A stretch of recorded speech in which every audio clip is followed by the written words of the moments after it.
Welcome. It is Monday Club, and I am Fat Sam. Now, I've got a deal for you. Go and check out electricial.co.uk. They're the UK's #1 online wholesaler. They specialise in industrial and commercial stuff, but they do a range of everything, really. Check them out. They might revolutionise the way you do business, if I can even get them words out correctly. Quote Bundy10 and get your 10% discount. They are the UK's #1. Why not go and check them out? expertelectrical.co.uk. Now, on with the show. Hello and welcome to Monday Club. I'm back after a little break. Nice to see you all. Hello, everybody. And Mark as well. I haven't seen you for a while. How are you all doing this week? Yeah, well, it's an interesting one because obviously Bundy's working away, and then he come up with the really poor excuse of the fact that I can't get internet. So wrote Marco back into it, even though his internet's gone down again. And we've also got the very lovely Caitlin. She's filling in for Craig because she's obviously the female Quinergy, and she is currently suffering from the COVID. How are you feeling? Real one? Yeah, how is it? The real thing. I'm a lot better now than what I was last Monday when I was on. What? Hey, the one I forgot to record. Yeah, that one. We're recording this one. We are. It's all right. It's good. Listen, that was. Do you know the worst feeling in the world is getting to the end of it, and like that death feeling when you haven't pressed record. I've done it twice in all the different podcasts I've done, and it's worse than losing it. Because it's like, well, that was all for nothing. But yeah, so cool story, Sam. Come on, trust me, cool story, bro. I'm trying to get past your amateurishness. I don't really want to kind of highlight what an amateur you've been in all these lost recordings and not hitting record, not knowing how to test. Let's just pretend you're a professional. I know we went all the way to Stafford to record an episode just for Sam to like lose it. Listen, right. I've done all right up until now. I've had a bit of a wobble. We've had a couple of ups and downs. I've lost a few. I've not pressed record. Got a lot. Listen, I want to talk about last week's episode. So I know you shouldn't read the comments on your podcast. Yeah, you shouldn't read them, but I do, right? Oh, I do as well. I'll go back every other week and recheck them all. Should you not? No, I do, because I'm a little bit obsessive, yeah? And I got told, some horrible things this week by one person. The rest were, loved the banter, loved the stories and stuff like that. But one person was a bit horrible, and I'm like... What did they say? I put it in the group earlier. Hold on. And they were just, moaning about, my story. And I was like, well, how can you not get it? Listen, there's a saying, right? I won't even go too deep into it. Never let the truth get in the way of a good story. So yeah, I might embellish things. I might say things like alpha male. Mate, if people are reading too much into that, then I can't help you. I can't help you. Relax.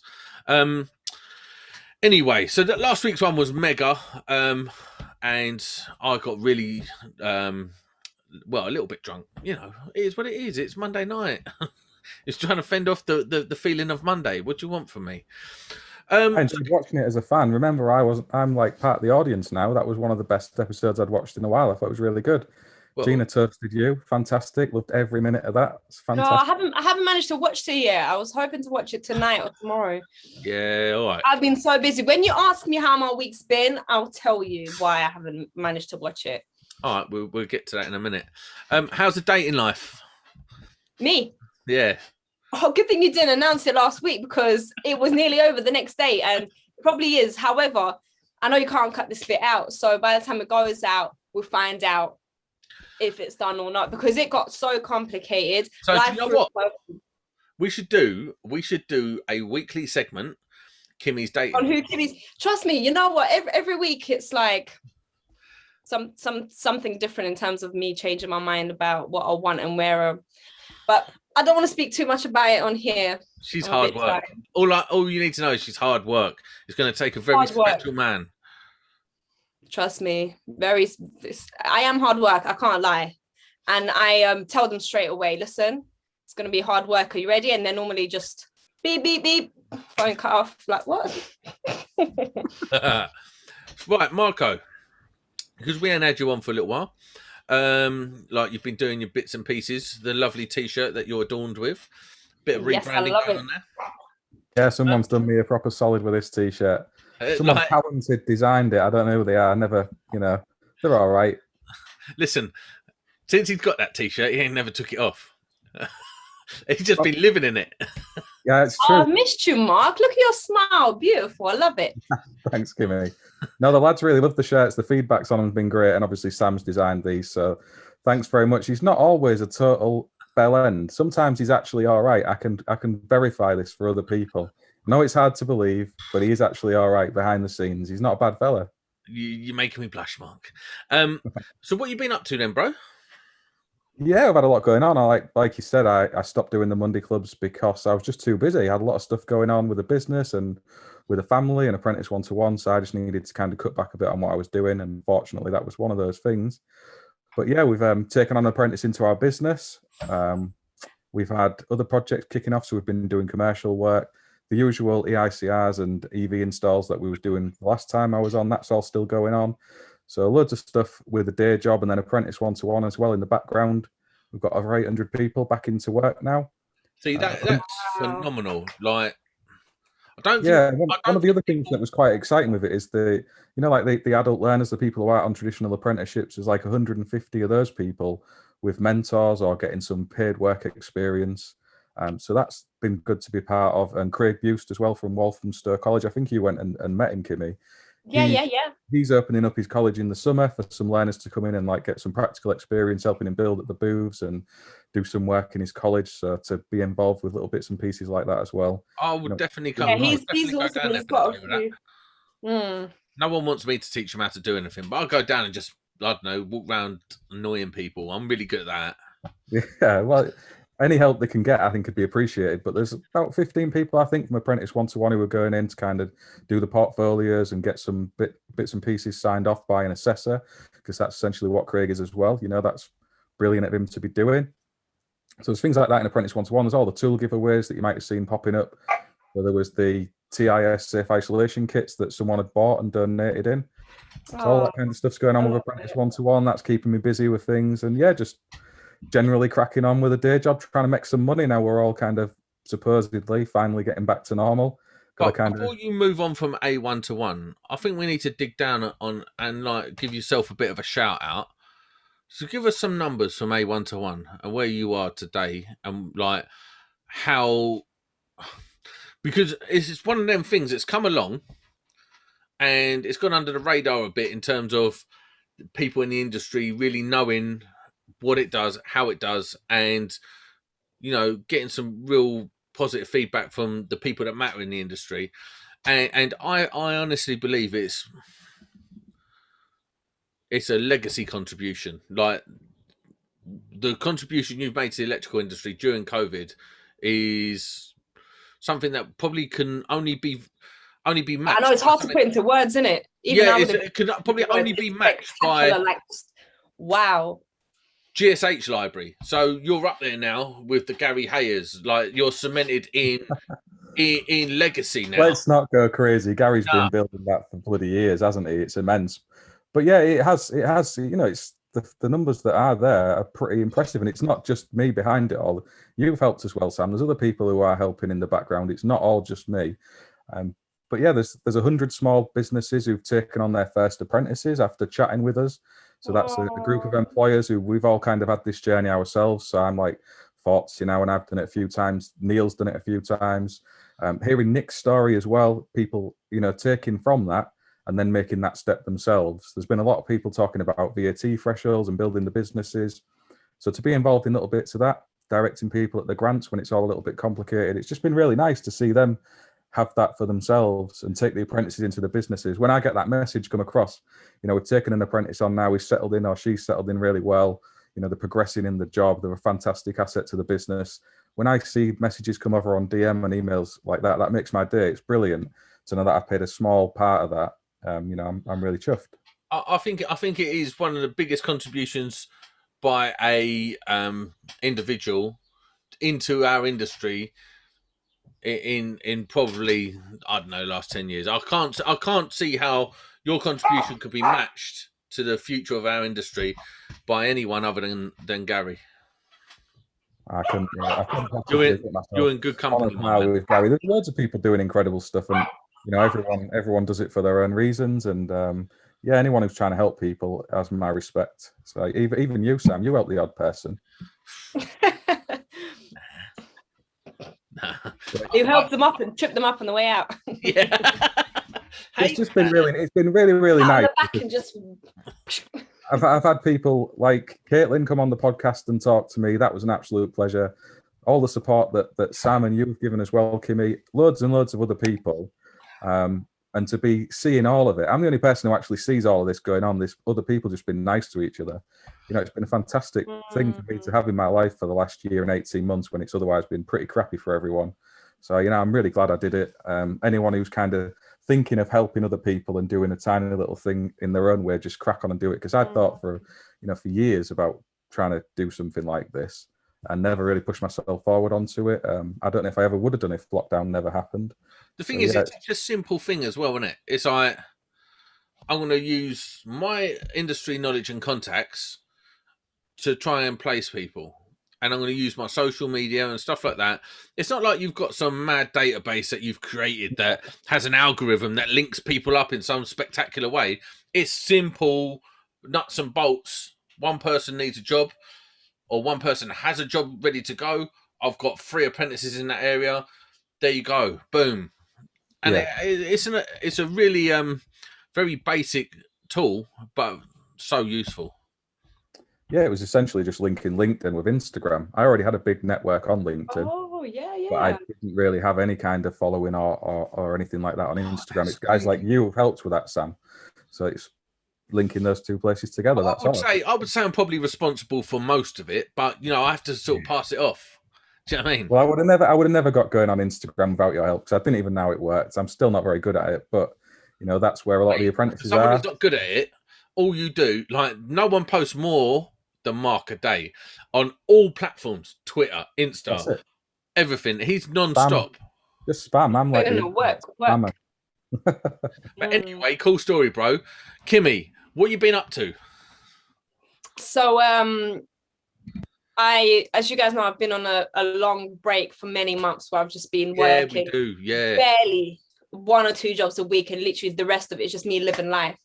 So I've decided that, I've had enough. It's causing me anxiety, because it's like I'm ready to go. I've got so much energy, but I'm not really doing anything with it. I'm not really putting out any creative projects. I'm not really involved in anything. And it was just, it was making me feel very anxious. So I decided to do what I do best, which is, obviously this is frowned upon by a lot of people.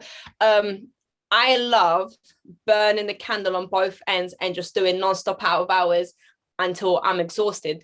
So for the last week, I was literally doing out of hours every day for more than a week now. And I was getting like 3-4 hours of sleep a night, maybe 1 hour nap in between jobs, going into like 20 houses a day, just absolutely ridiculous. However, I've had like the best week ever. But this morning I woke up and I couldn't even move.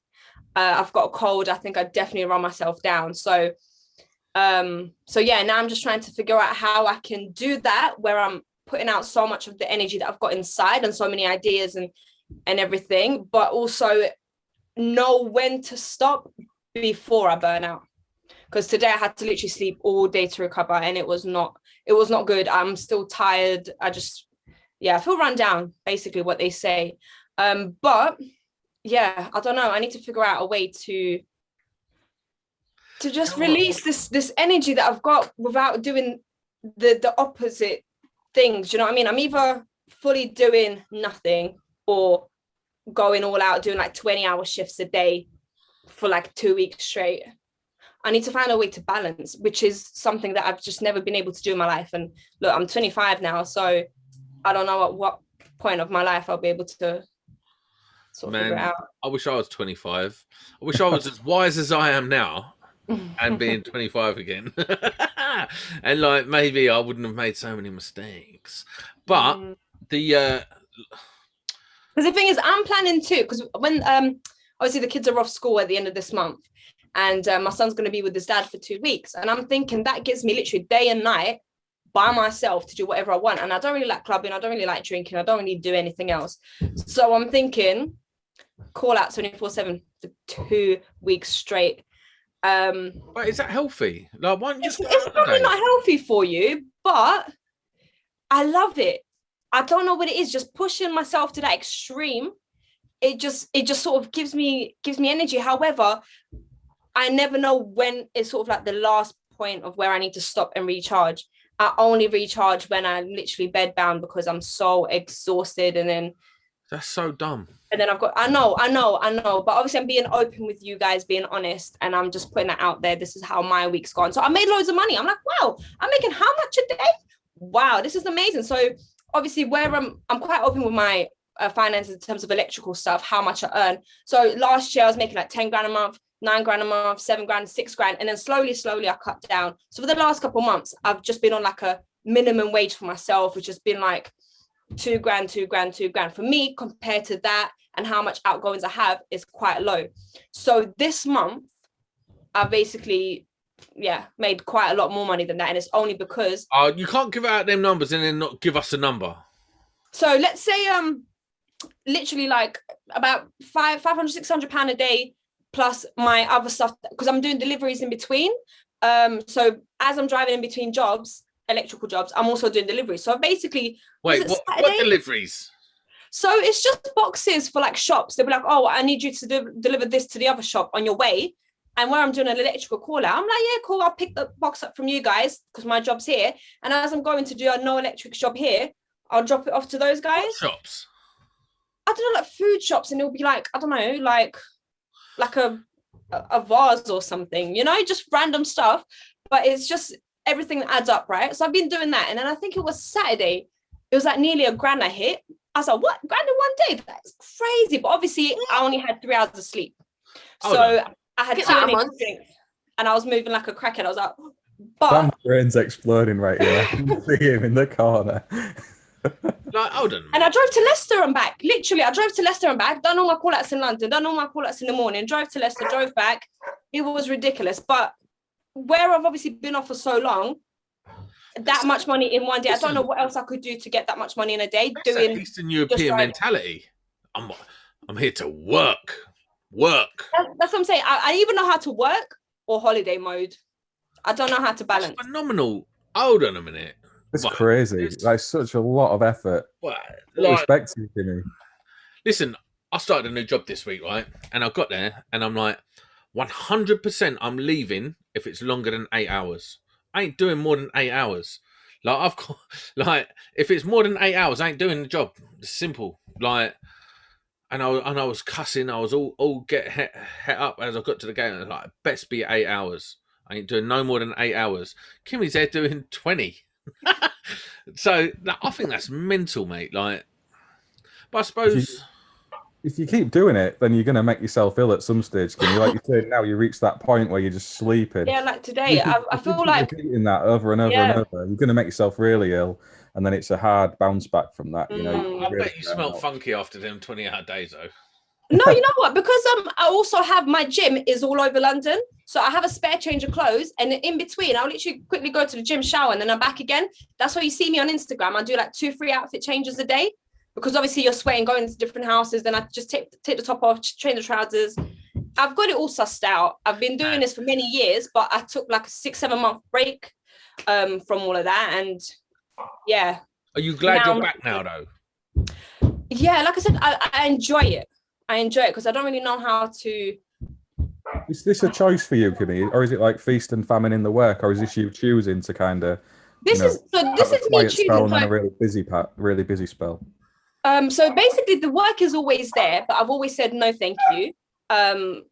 I don't really want to work. In the last like six months, I've sort of said, you know, I'll do every other weekend as a favor to you guys, or I'll cover 2 days a week as a favor for you guys because you need me more than I need you. Because I've had like a lot of savings from where I was working before, but now I'm sort of like, yeah, you know what, I need to get back into it. So all the work I've been rejecting, I've told them, yeah, you know what, let me take it all. And like I said, when my son goes back to school, I'm going to reach out to the other companies I've worked with before, and I'll let them know I'm back as well. And I know they'll have more than enough work for me. And it's crazy money you can make a day if you're driven and you don't mind, like I said, putting your health on the line, because you are sort of surviving on energy drinks and crisps and McDonald's.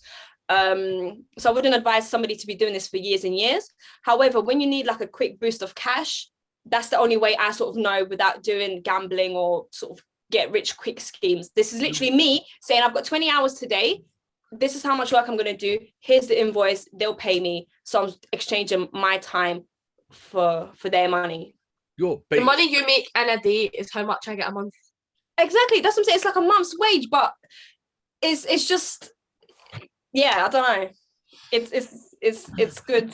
And I don't know, I'm just sort of speechless. It's one of those. I think, full credit to you for going out and making the effort. But maybe you need to get some kind of schedule in your life. I know it's hard with your circumstances when you've got kids and you're looking after them. It's not always as easy as just saying that, is it? So that's the reality of life. But maybe getting like 3 or 4 days a week on a consistent basis. Yeah, that's what I was thinking, like less days rather than 1 week straight. And even that today, they asked me to cover it. And I said, you know what, no. And because they know I never say no, they literally know they can call me at any time. I will always say yes. And when I said no today, they were shocked. I was like, what do you mean? You said no to work? I was like, yeah. So you back tomorrow? Yeah, back tomorrow, probably the day after, same on the weekend. And then, like I said, I'm probably just going to sign up to just with a few other companies, because they know I cover other companies, but where it's all the same area and they overlap, they don't mind it. As long as their jobs get done within 4 hours, they don't really care what I do. And I don't have to wear uniforms, and I don't have a written van, so they don't mind that at all. And obviously they're aware of what I do. They all watch my Instagram anyway. So if I do choose to post on Instagram, and most of the companies I've worked with for many years, so they already know how I work and that I'm reliable and I'm good at what I do, because there's a lot of people who would not be able to handle this. So the last company I worked for, in 1 week, he did 82 call outs, I think it was. And he got put on a billboard. They put his name on a little picture in the corridor, and it was like, wow, 82 call outs in a week. He smashed it. On my first week at that company, I'd done 110 call outs. And then they don't even know that I did about 38 for my other company. So basically I did like 150 easy light work. And then the other guy struggled with 82. They had to give him 2 days off and someone else had to cover. And yeah, they ended up just thinking I was crazy. Listen, machine. The truth is, I'm good at what I do. I'm so good at what I do with this social housing stuff. I don't know what it is. It's just my calling. I was born so crazy. You're so crazy. There's no two ways about it. And like, this is why we have to have Kimmy on, because like when she goes. She's like podcast gold, because like right, first of all, let's break this down a little bit. Give us a I don't know, a normal call out that you would get. Okay, so normal call out, mostly it'll be leaks. So like today, 3 of the call outs that they sent me that I said no to, 2 was make safe leak. I went there and the leak is in the corner of the room. There's no sockets there, there's no lights there, there's nothing there. Took a picture of the corner, was like, leak not affecting electrics. Got there at 6:30, left there at 6:35. Send that off, the job is done. I'm literally in there for 1 minute. What's that worth? So it depends on the company, but the average is basically £30 per call. So this is the whole thing. On Sunday, I had to fault find, and we don't do testing. This is literally against the sort of contract thing. As long as I get most electrics working, I'm good to go. So I got some of the sockets working, some of the lights, and I left. But then the tenant called back again. They sent me back, and he was just such a nice guy. I felt quite bad, and I thought, I'll get my tester out and I'll test. So I tested, where the fault was, isolated it further, so there was only 1 socket that wasn't working. But normally we would not get our tester out. As long as 1 or 2 sockets are working, that's enough. And obviously there is the whole thing of people getting upset. They're like, oh, you're encouraging people to use extension leads and so forth to overload it. Do you know what I'm talking about, right? Yeah.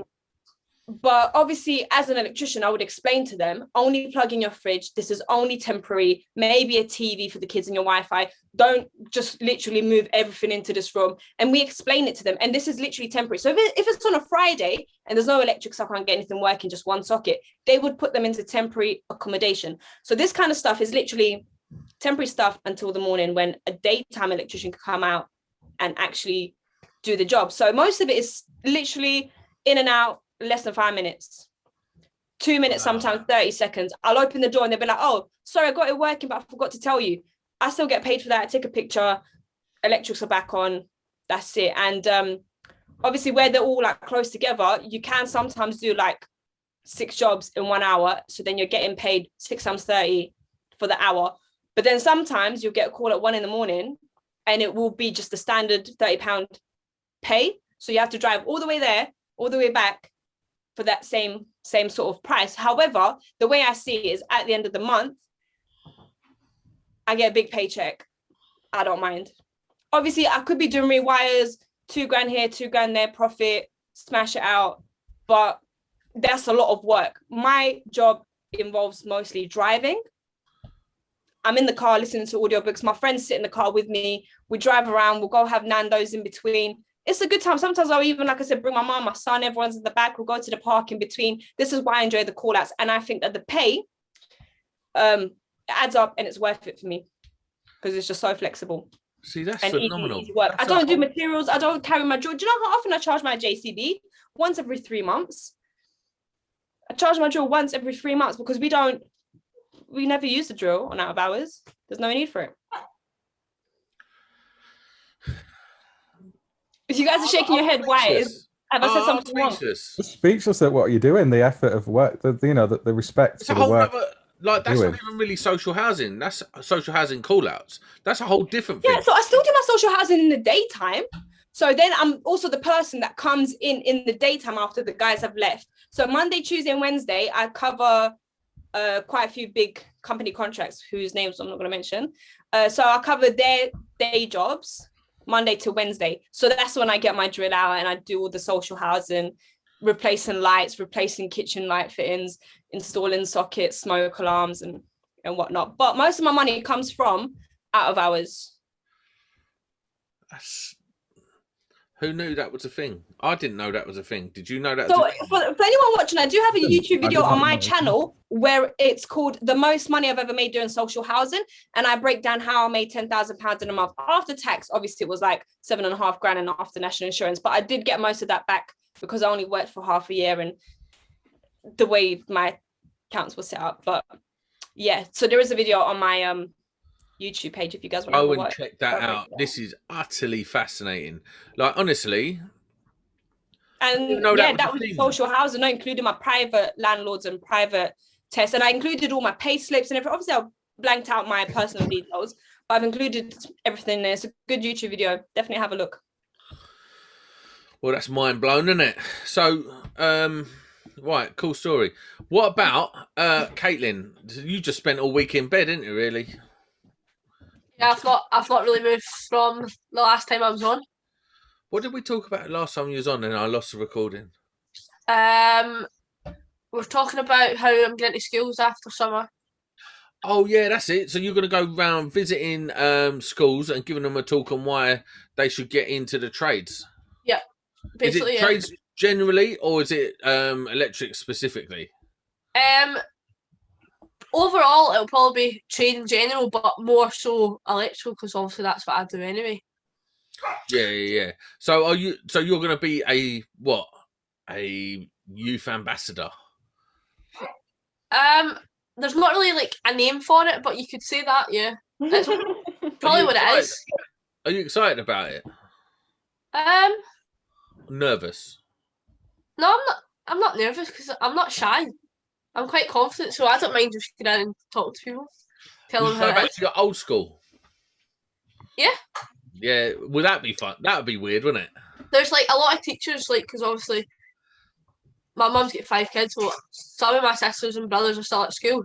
So I went back to like their school with them, like for like parents' evening, and I've still got my work gear on. They're like, I did not expect you to do that. What was you like at school? Was you like a goody two shoes, or was you naughty? It really depended on the teacher. Oh, okay. So PE was my favourite sport. I wanted to be a PE teacher. That's what I wanted to do, was a PE teacher. But I've got bad knees and hips, so I've had operations and stuff, and they told me that I couldn't do it anymore. So What do you have? bad knees and hips. Oh, okay. Listen. I might even have to put subtitles in this. That's all I'm saying. So you got My bad knees- knees and hips, but Yeah. So did you do well at school? Like, did you come out with good grades or not? What did I get? I got higher PE and I got higher English. That was it. Yeah, I didn't get anything. Nothing. Like, I got my national fives. It's different in Scotland than it is down England. Oh, it's not like A's and B's and that. No, you still. So I got, for my national fives, I got 8 B's and 2 C's. Oh, so you done well. If you look at it like that, yeah, but You done well. Come on, like it's the hires though. It's the hires that gets you into uni or college or whatever. do you regret not going to uni? No. No. Tell us about that crack house that you told us about last time.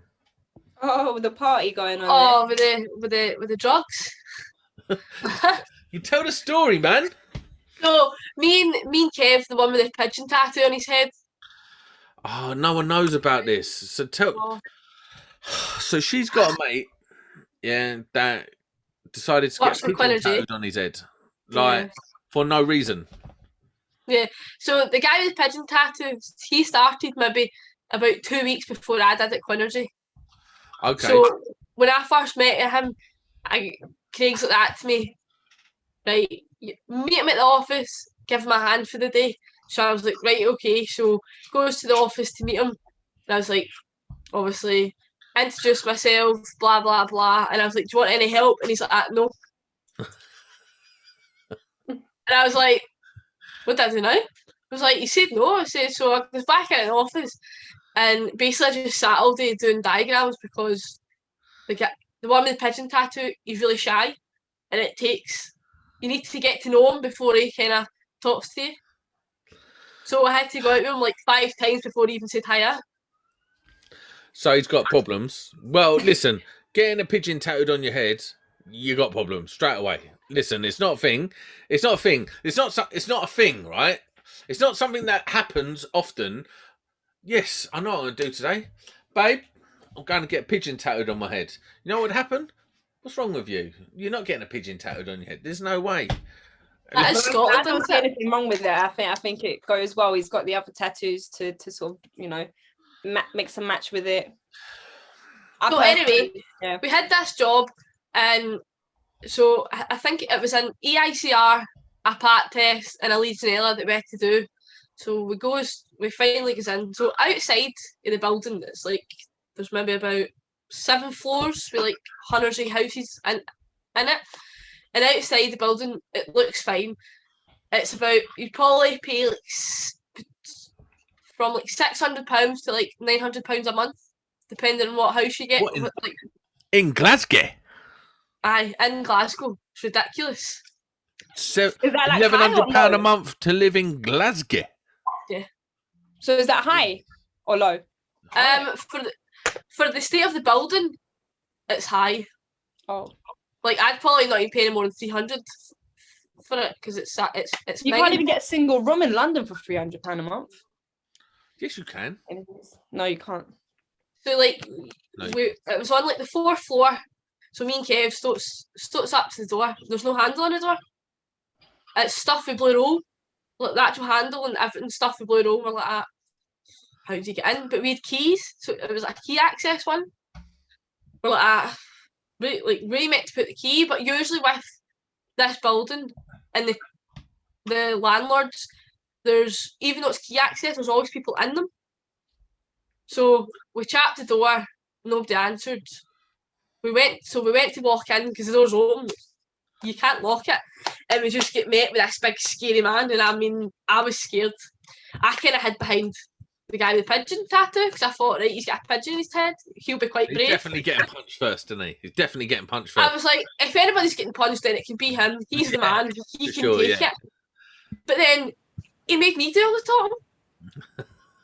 So the guy's like that. This big scary guy came up and he's like that. Like, oh, what he's here for? And Kev just looked at me and I looked at him and I was like pure loss for words. I didn't know what to say. So I explained to him why we were here, whatever else, and he's like, no, you're not getting in. Like, you're not allowed in. So we left, phoned up our office, and they're like, right, okay, we'll just put it in for like no access. Went back to where we picked up the keys from, and they're like that, yeah, we've tried to get in this all the time. It turns out it's a drug house, and the door gets kicked in, like, all the time. So no matter how hard you try, I don't think you get it. Or by police or by like people trying to Both, really. Decent. So Craig sends you to some right high end places. Oh, it's top end, top notch, posh. Right, listen, we got to go over to.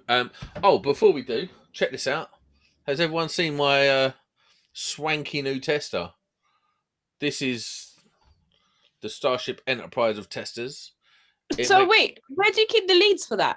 Is there like a special compartment for it? I've got the case over there, bruv. Oh, you got the case for it. Huge. Okay. The box is actually huge. Yeah, the box is huge. Look, it's so sexy. Like, it's my On the power button, then. It's my favourite electrical thing that I own now. Flat out. Like, It's hard to use. I didn't really know how to work it to start with. shut up. It's not. It's easy to use. It's got push buttons.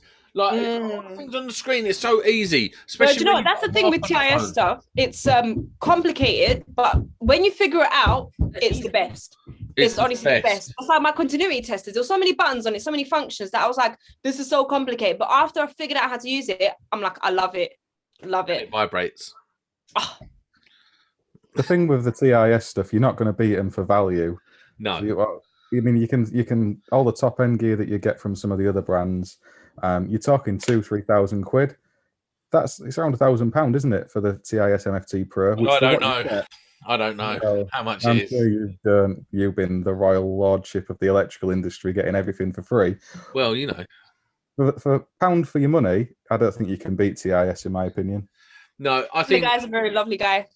Yeah, Steve's awesome. Yeah, Steve. The old So lovely. head of TIS, and honestly, what a lovely bit of kit. Read the manual, Caitlin. I tried, but I'm blonde. It's a bit hard sometimes. I'm glad you said that, because after last week, we're about to lose sponsors, so relax. Right, we got to head over to SWA and Dan at SWA. Hi guys, Dan here from SWA, and welcome to this week's Tech Topic. Now here at SWA we do a wide range of cable accessories, from small pre-insulated terminals all the way up to large cable cleats, which are suitable for both domestic and commercial applications. So for this week I'd like to know from you guys, what are the most interesting projects to work on? Are they domestic or are they commercial? And what is the reasons why? Thanks guys. Okay, so that was Dan from SWA asking us what is more interesting, domestic or commercial/industrial? Commercial / industrial. I'd rather watch paint dry than do that. Well, you've never done it, so you don't know. I have. I worked on the buildings on a site working. I have. Right. Caitlin, I'm sure you've had a little bit of a mix of this, or probably not, but what would you say is more interesting?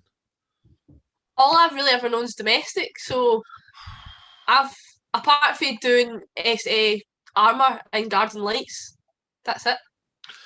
Do you like doing armoured? Yes, I love it. Sweet. I'm the only one in the company that'll touch it. I was gonna say, you're the only person I know, probably apart from Sam, that will touch it and likes it.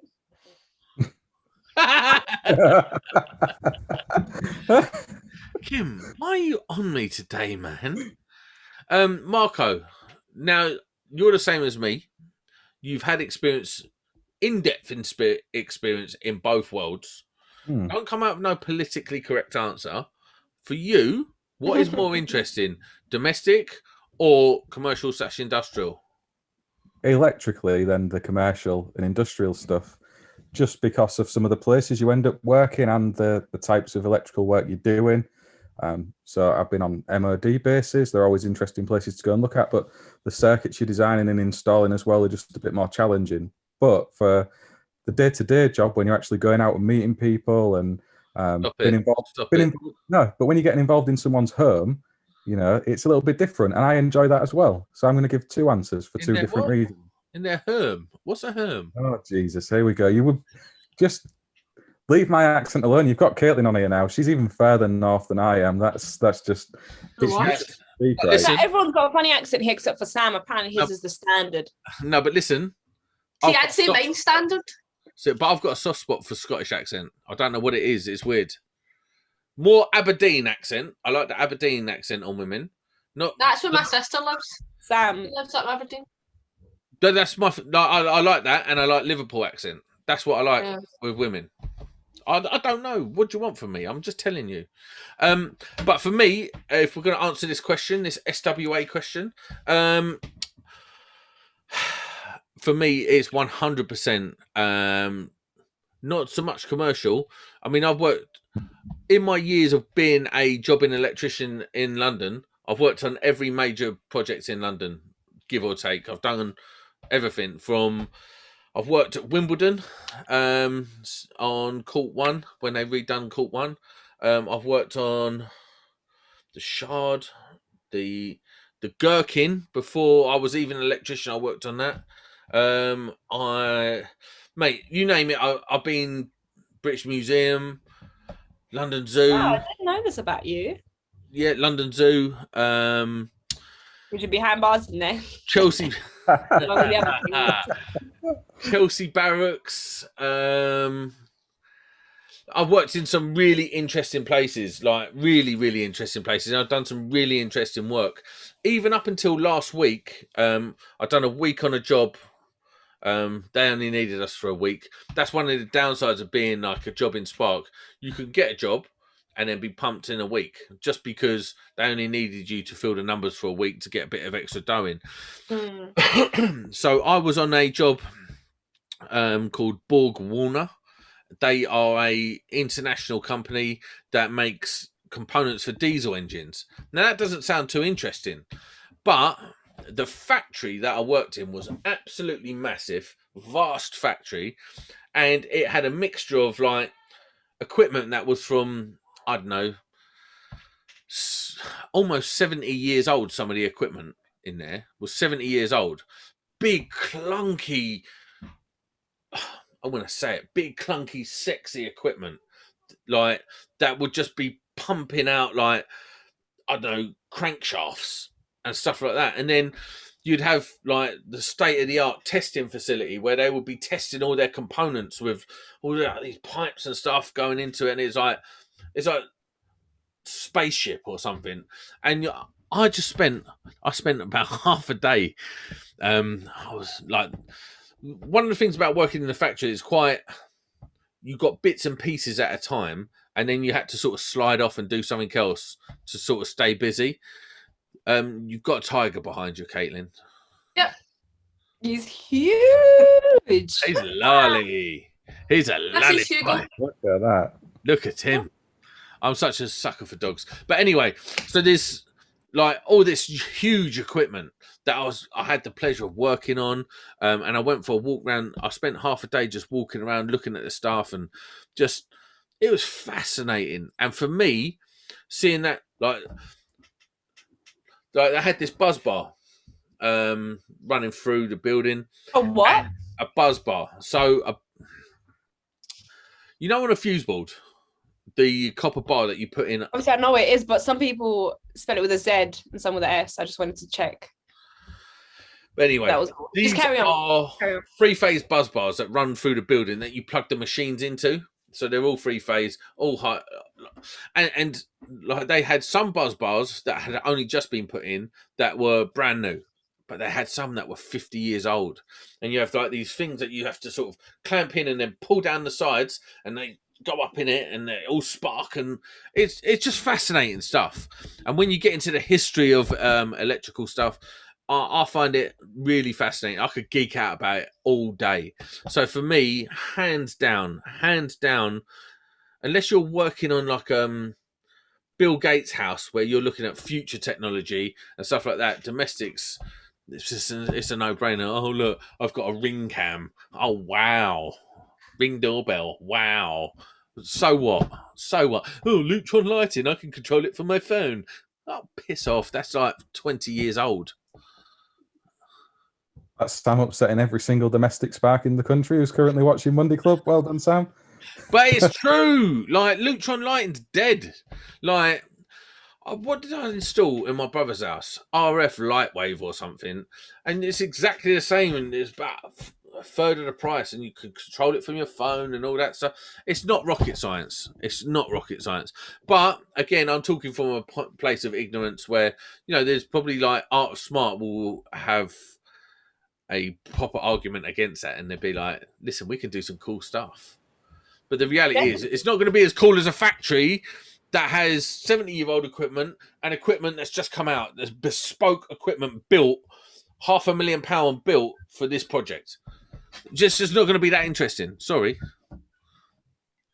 Rant over. Yeah, You finished? you didn't even let me answer. My answer was actually going to be very similar to Mark. In terms of like electrical design and stuff, it's commercial, definitely. Like you said, domestic's quite simple and standard, but when you're in commercial, you've got loads of different requirements. You know, when you have like different shops and stuff. I love it. There's so much more to. I've got something to say about domestic. I know, I can tell already. I'm like, I'm not even going to finish what I'm saying. Cool, yeah, boring story. I worked on a project in Wimbledon. Not all right, I'm out. See you later, guys. I've had enough. Not Wimbledon, but it was near Wimbledon. And it was the head of golf racing had bought a plot of land in Wimbledon Village somewhere. So golf racing, they do Le Mans and stuff like that, and they got quite a. Anyway, his house was state of the art, and I've just remembered this. It was state of the art, and he had the Le Mans race cars from all the years in his basement. So I was fortunate enough to work in the basement, and not only did he have turntables that would come out of the ground so as he could get his cars out. So all these cars were on separate turntables that spun like by remote control. He also had a special room with a race simulator in there. This sounds a lot like Quinergy. No. This was little scaffold turntable. Listen, this is Quinergy on steroids. It was like something out of the future. His cars will just turn and go out the door. Like it was, the cars in there were £2 million, £3 million. Like they're Le Mans winners from 1972 and stuff like that. And then he had his own room down there that had a race simulator in there. So it would have all like the hydraulics and stuff that would, so he could play computers in a race simulator. It was phenomenal in there. That was very interesting, but that's not usual, is it? No, you don't see that down every street, that's for sure. No, that's one off. That's that cool story, bro. Cool story, Sam. Actually, you can't be excited about golf racing cars. Who was that? Monzo or something you said? What was that? Malonzo? Me and you can't be friends. We were never friends in the first place, Sam. You were just a big fan of mine. What can I say? Way round. I'm joking. Other way round. Come on. My mum's a big fan of yours. I'm not too keen. Kimmy's mum. Jesus. She's a big fan. That's it. Keep it moving, Sam. Don't lose any more viewers. Yeah, I'll get in trouble again. Listen, we're coming up. I made my first order with Electrical Expert last night. Oh, yeah. Monday 10 code. Oh, let's talk about that at the end of the show, Mark. Well done. Yeah. Well, I thought I'd get it in there somewhere. It's trying to get a word in edgeways when you're speaking non-stop. So it's Any of you noticed the difference in prices of materials and stuff? I guess. Well, I Have you don't order seen- my have own you seen- materials because Me No. neither. I haven't bought materials for months. It's don't gone either. crazy. Just getting hold of stuff is really difficult. So I mean, we normally use Hager or Crabtree boards, but sourcing B32 and B20 breakers for domestic jobs with those boards has been nigh on impossible. So I thought I would have a little look at Electrical Expert and see if they could help me out. And going to give the fuse box boards a try because they had stock of all the RCBOs we needed. So I'm going to give them an install. And I was very, very surprised in the cost difference. So typically around £350 to £400 for a fully loaded Crabtree or Hager board with your SPDs and stuff. really, Yeah, and the fuse box one was around 200. So I don't think it's fair when people compare the quality between those and those. It's not a fair comparison. It's a different budget. You can't expect to receive exactly the same quality for that money. But as long as it complies with the relevant building regs, it's decent enough. And we'll find out because I'm going to install it and see what I make of it. yeah, I'll be interested to hear your feedback on Fuseboard because, like we said last week, before before lockdown, they were all the rage. They couldn't keep them in stock quick enough, and then during lockdown, with all the restrictions and stuff, it's very hard to get them in the country. And then obviously they've had a bit of a slating, but I only ever heard good things about them. They were Yeah, me too. they were really they were blowing up. And if you're talking about pound for pound, probably not. They're probably not a Hager board, but you're not paying Hager money for it. It's not Schneider. Yeah, when you think about how long Hager have been around and how long these guys have been around. Yeah, I mean, there's loads of different budget brands, isn't there? You can look at CEF's range with the M2 and Proteus stuff. You know, that's maybe more of a fair comparison with the fuse box, certainly at the price point. I mean, when you're talking about Electrium and Hager, they're international brands who've been doing this for years, and you know their component prices are a lot higher. So to compare between the two maybe isn't fair. I think But ultimately, they should do the same thing. They should work in the same way. Should meet the same British standards. exactly. I think the fairest comparison is Luden. I don't know That's if what you. we use. Yeah, Of course you do, Yeah. Craig. You know what they say about the Scottish. Luden, is it Pozzoli or something? But I mean, they're Yeah. a good mid-range board. We've installed a few of them. Never had an issue. Always decent quality. I guess with fuse boxes, with it being a new thing, it's always what's the longevity like of the products. But you know, you don't get that because we had the issue. I certainly had the issue with Wilex back in the mid 2000s, where there was a huge recall of their MCBs, which caused me a massive. When I was born. Yeah. So, I mean, that was a big international brand and they had a massive problem where we all had to go around and take out MCBs from everybody's fuse boxes that we'd been installing for near enough 10 years. So, I mean, you're going to find that with any kind of product from any manufacturer. You know, you're not guaranteed that just because it's I'm cheap. gonna ask though, who was paying for that? Was it them then that would cover the cost for the electricians to come out and replace them, or how? I was just curious because I had that come up on one of the jobs. I think there were those MCBs, but now that you brought it up.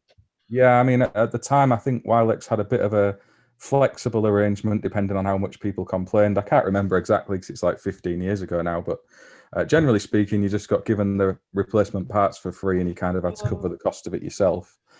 Do you know there's one company out there that I know of, there might be more, that will pay you to go and reinstall their product if it goes wrong, and that is My Energy. My Energy do car chargers and renewable devices that allow you to store energy in batteries and stuff like that, diverted energy and all that sort of stuff. And if one of their devices go down, they will pay the electrician to go back and fix it or reinstall a new device. That's quite revolutionary, and hats off to them. They're a top British made, British manufactured brand. Absolutely fantastic product. And if they're offering that, that's something else. And we're not sponsored by them. We have been, but we're not anymore. Yeah, I mean, we install a lot of the Zappies with the hubs, and at the minute, getting stock of the hubs is an issue. Yeah, has been for a while, but now the Zappies themselves as well, they're kind of, as they're coming in, they're going straight out. So we've got loads of them on back order with various retailers to try and get stock of them because that's the product we recommend. because of that. So you get that customer service. That's why they're popular. That's why they've upscaled their production facility. You only have to see what Geordie Brompton's putting out across social media and all the stuff she's been sharing of what's going on in their factory to try and meet that demand. So they are trying. But you know, when you go big time like they have, it must be a hell of a growth and growing pains to get through. Listen, Kim, if you ever wanted to know like what it is to be a beast at a job, like you are a beast at what you do, but you should check out Jordan Brompton. Jesus. Can you send me like she is wherever it is? phenomenal. Yeah, I've never heard of her. Is this She is one of the directors of My Energy, and I think you two are kindred spirits. Right, on that really dumb note, Monday Club. where at? We're out.